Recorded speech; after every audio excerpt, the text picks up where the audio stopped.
Okay, again, I'm on the summit of Cervidae Peak and wanted to do a little bit of a once-over with the Halka 55. So I don't know how much I'm going to cut in here for a long form review, but I'll go into more details probably at the house when everything's finished. But I can say that so far this thing has really impressed me. Obviously the 55 liter capacity isn't quite the size that you would expect to use for really long trips.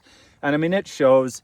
You have to use gimmicky things like this bottle pocket, and they're non-standard clips and stuff like that they use. So I do have some complaints. I've had to fashion my own fastening method for my second water bottle because I don't want to use a second bottle pocket, and you can see why. It flops around a good bit. I could put some bungees on there, but I mean, it's supposed to be a weight saving measure, right? So the deal is, these things are not really designed for going backpacking at sea level or even medium altitudes. They're really designed for high altitude climbs where you're not going to have anything outside your backpack that you're going to consume. All your food is in your jacket, or your water's in your jacket, because otherwise it freezes. So I understand the philosophy of use, and that's why I'm not criticizing the pack for those reasons.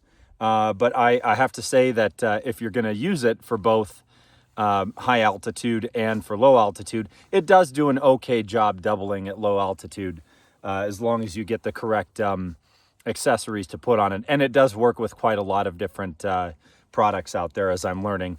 So yeah, the main thing I think I like the most about it is obviously the weight. I mean, it's kind of hard to beat a Hyperlite. They are very light. I don't know precisely how much this one weighs, but it's exceedingly comfortable with very heavy weights in it. I actually have a back problem that was a result of a motorcycle accident in my past. So if I carry too much, it can exacerbate that, and then I'll be out for a few days. But this thing will comfortably carry upwards of 80 pounds internally. I'm sure you can add more to it, but even at that weight, obviously any pack is painful, but this one still, it's okay. And I was surprised at the lack of, like, it's got shaped inserts on the interior here.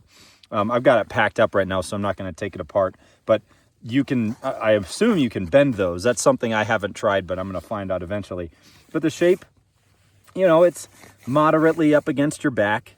The straps look like they don't provide a whole lot of padding, but they're really comfortable. I mean, like, I've worn Deuters, I've worn Arc'teryx and a number of others, and this one just does a better job than all of them. I mean, even in my service days, I was carrying around an Alice pack, and those of you who know, those things are really uncomfortable. This surprised me.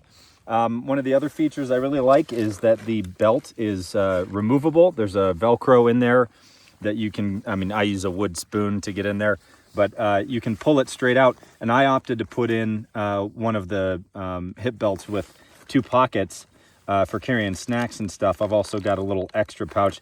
I don't really like this thing, to be honest, because it's, you know, you can mount it up here, which is nice, but it's just kind of, it's again, flops around a little bit, you know. I don't know, call me weird. I like things to be a little bit more secure on my pack. But the hip strap is great. Again, also very comfortable, very simple. There's no like extra frills stuff for tucking away the excess strap. Obviously, if you want to do that, you can put something on the strap to hold it together. So there's nothing to cut away if you if you want to save weight. It's really basically the lowest level that you're going to need. And then on the back here, you've got a number of fastening points and reinforced areas for the specific purpose of placing crampons here.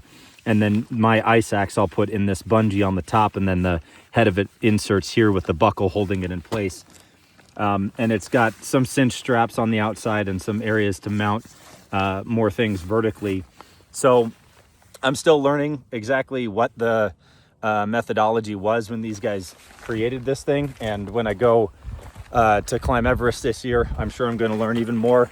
So I'll have lots more details, and I don't know how much editing I'm going to do when I cut everything together.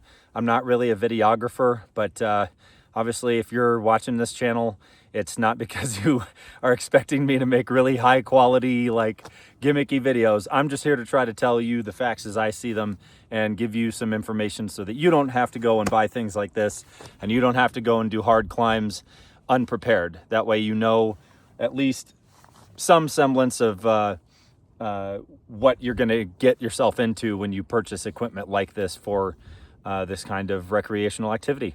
So if I don't do anything else, and this is the only video I make of this and I post it on YouTube, then thank you for coming over to my channel and watching. I'm looking forward to having you around for even more product reviews and lessons learned, and joining me in the wilderness, and yeah, just trying to live life the way that we want to.